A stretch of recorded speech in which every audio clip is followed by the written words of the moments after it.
11월 10일 똑딱이 주식입니다. 자, 미국 증시는 트럼프 효과로 다우 지수가 역사적 신고점을 이렇게 경신을 했고요. 나스닥 지수 역시 역사적 신고점을 경신하는 모습을 보여줬죠. 그러면서 지난주 다우와 나스닥 지수가 모두 급반등하면서 다시 고점을 경신하는 모습이었습니다. 자, 여기다가 트럼프 관련 인사로 급부상한 머스크 관련 이 테슬라 주가가 또 이렇게 급반등을 했죠. 그래서 지난주는 미국 대선과 여기에서 이제 트럼프가 당선이 되면서 이러한 효과가 미국 증시에서 강하게 나타났어요. 자, 그런데 반면에 한국 증시는 오히려 이 트럼프의 당선 자체가 좀 부정적인 그러한 인식이 되다 보니까 오히려 지수가 이렇게 빠지는 그런 모습을 보여줬습니다. 좀 왔다 갔다 하는 그런 모습도 있었지만은 전반적으로는 조금 부정적인 반응을 보였죠. 그렇기 때문에 지금의 입장에서는 미국 증시가 아무리 저렇게 올라도 한국 증시의 입장에서는 감흥이 없는 거예요. 그죠? 미국 증시가 올라봐야 한국 증시는 뭐 빠지거나 오히려 아니면 제자리 걸음을 하거나 뭐 그런 모습을 보여주니까 감흥이 없죠, 지금. 그죠? 한국 증시가 더 이상 다만 이제 막 빠질 듯 하면서 이게 방어가 되는 그러면서 이제 더 이상 밀리지는 않는 이런 모습 등은 좀 있거든요. 그래서 미국 증시의 저러한 강세가 한국 증시에는 이제 별 감흥은 없지만 아래쪽으로 이렇게 막 내려가는 모습을 좀 방어해주는 그러한 영향 정도는 좀 있었다. 뭐 이렇게 우리가 한번 해석은 해볼 수 있을 것 같습니다. 코스피와 코스닥의 기준점을 놓고 제가 이제 20일 이평선을 말씀을 드렸죠. 20일 이평선. 코스피도 그렇고 코스닥도 그렇고. 근데 지금의 입장에서 이렇게 놓고 보면은 우리가 과연 20일 이평선만 넘기면 되느냐를 놓고 볼 때, 자, 20일 이평선을 넘겨도 60일 이평선에 저항이 되죠. 자, 여기서도 다시 넘겨도 저항이 되고, 다시 넘겨도 또 저항이 되고, 이렇게 나왔어요. 그죠? 또 코스닥 같은 경우를 보면은 20일 이평선을 넘겨도 60일 이평선 위에서 이렇게 자꾸 저항이 되거든요. 그래서 실질적으로는 우리가 기준점은 20일 이평선으로 보지만은 양시장 지수가 60일 이평선을 넘겨서 지지로 전환을 해줘야만 새로운 국면으로 한국 증시가 갈 수 있다. 이런 부분을 우리가 염두에 볼 수 있거든요. 사실 지금의 입장에서 볼 때 한국 증시는 몇 가지 사항은 이렇게 고려해 볼 수 있어요. 첫째는 미국의 대선에서 이제 트럼프가 당선된 다음에 그 부분이 한국 증시에는 이미 지난주로 반영이 됐죠. 그러면서 이제 불확실성이 해소가 됐다라는 부분이 있거든요. 두 번째는 외국인의 매도 핵심이었던 삼성전자, 그죠? 외국인이 매도의 핵심이었던 것이 결국 삼성전자인데 삼성전자가 가격 조정은 끝나고 기간 조정 영역에 있다라는 점, 이런 부분 감안해 볼 수 있죠. 기간 조정이 어디서 끝날지 봐야 되겠지만은 이게 끝나면서는 주가가 회복적으로 시도할 가능성이 더 높다라는 거죠. 그 다음에 세 번째는 이제 금투세가 폐지로 이제 결론이 났기 때문에 이와 관련된 리스크가 이제 해소가 됐다는 점이죠. 그리고 네 번째는 코스피 지수가 지금 PBR 1배 미만에서 저평가된 위치에서 움직이고 있다는 점이죠.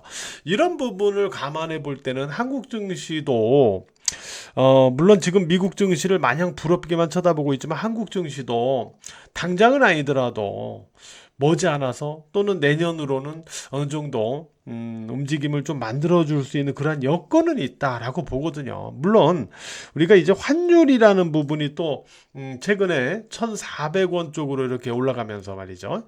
이런 부분이 아무래도 외국인의 어떤 수급의 전환, 매수로의 전환, 이런 부분을 좀 방해하는 그러한 요소가 좀 돼 있고, 또한 증시 자체도 워낙 미국 증시 쪽으로 이렇게 흐름이 쏠려 있다 보니까 지금 미국 증시에 아무래도 집중을 하다 보니까 그만큼 한국 증시에 좀 소외감, 이런 부분 등이 좀 있기 때문에 지금 당장 외국인 매수세가 바로 한국 증시에서 돌아올 것이냐. 이거는 뭐 장담할 수는 없겠지만은 서서히 이제 조금씩 시간이 지나면서 한국 증시에 대한 메리트도 또 부각이 될 수 있는 그런 상황이 아닐까 이렇게 생각은 해보고 있어요.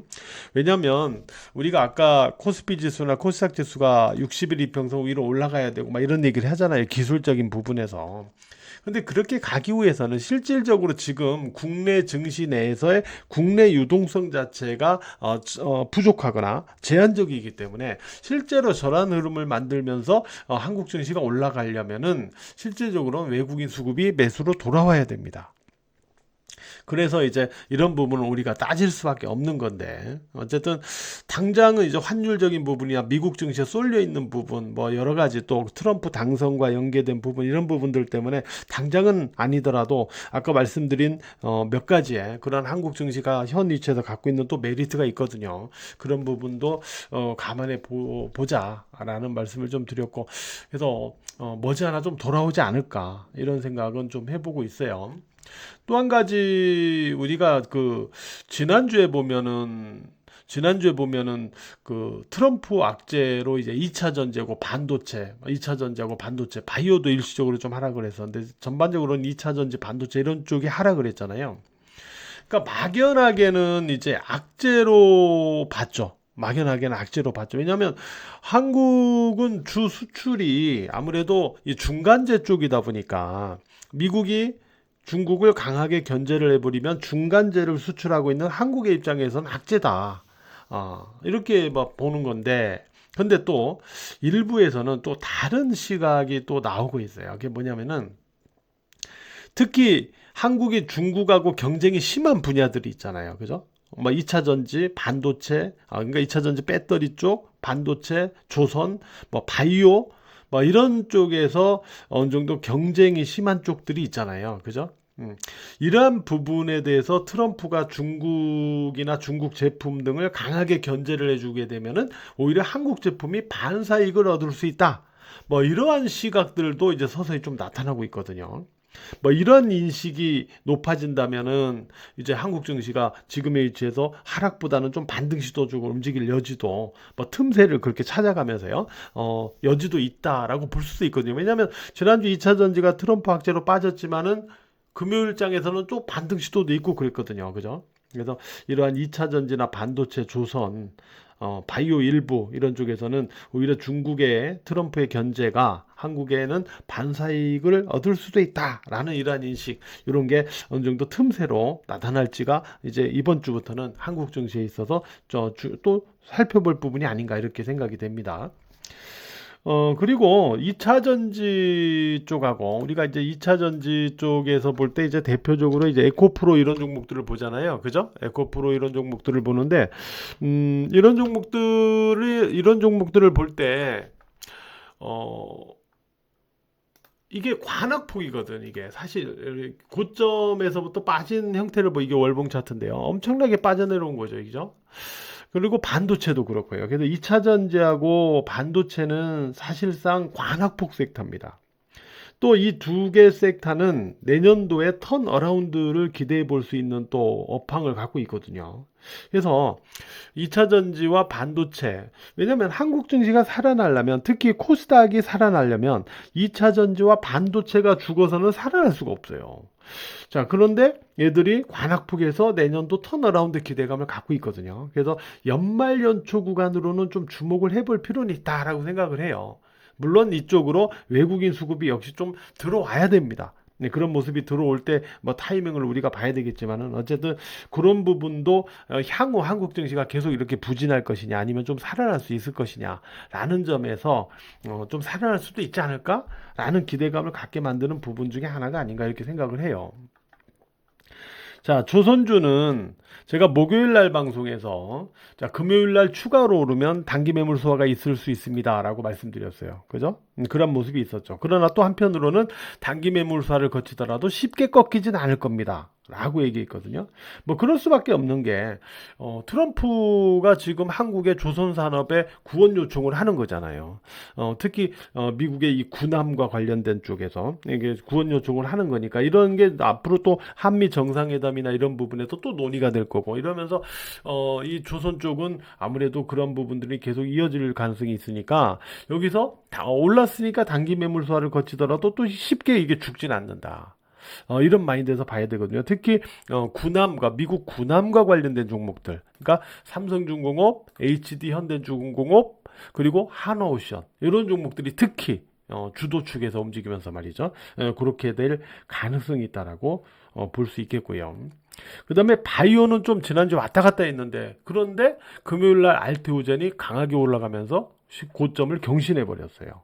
그래서 이 알테오젠의 효과가 이번 주 한국 증시 바이오에서 나올 수 있겠느냐. 그러니까 리가켄 바이오 같은 종목들이 D를 이어서 고점을 높여나가는 흐름을 만들어줄 수 있겠는가. 이런 부분도 우리가 한번 관찰을 해봐야 될 것 같고요. 또한 트럼프 시대에 우리가 그 염두에 볼 수 있는 게 이제 자율주행이나 로봇, 우주항공, 또 AI 쪽으로의 어떤 그 규제 완화 기대감. 이런 부분들이 또 있거든요. 그래서 이런 쪽도 또 순환매로 움직임이 나올 수 있는지도 우리가 살펴봐야 되겠죠. 또 트럼프하고 머스크가 이제 저궤도 위성통신을 선호하고 있잖아요. 그러다 보니까 지난주에 이제 저궤도 위성통신 관련주, 그러니까 하나 시스템 이런 게 이제 급반등을 했습니다. 인텔리안 테크는 조금 올라가다 말았는데 AP 위성 이런 것도 급반등했고요.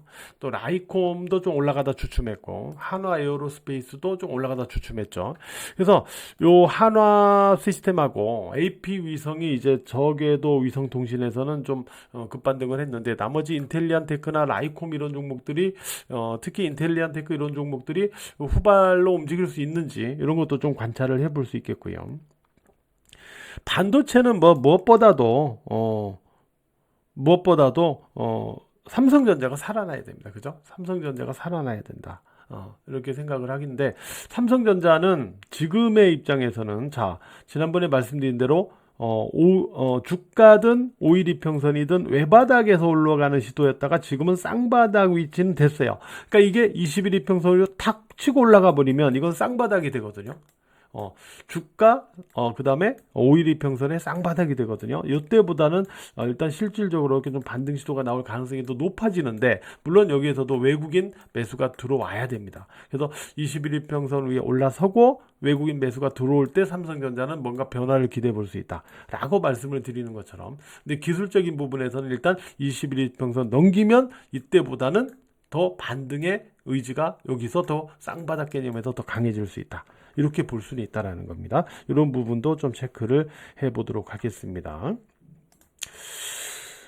이번 주는요, 주 초반에는 트럼프 관련 이해 논리에서의 어떤 섹타의 등락, 시세의 등락이 이번 주 초반까지는 좀 더 있을 수 있어요.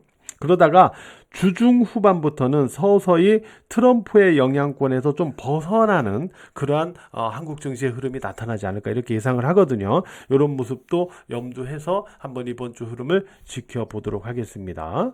자, 이번 주도 좀 더 힘들 내셔가지고 매매들 잘 하셨으면 좋겠어요.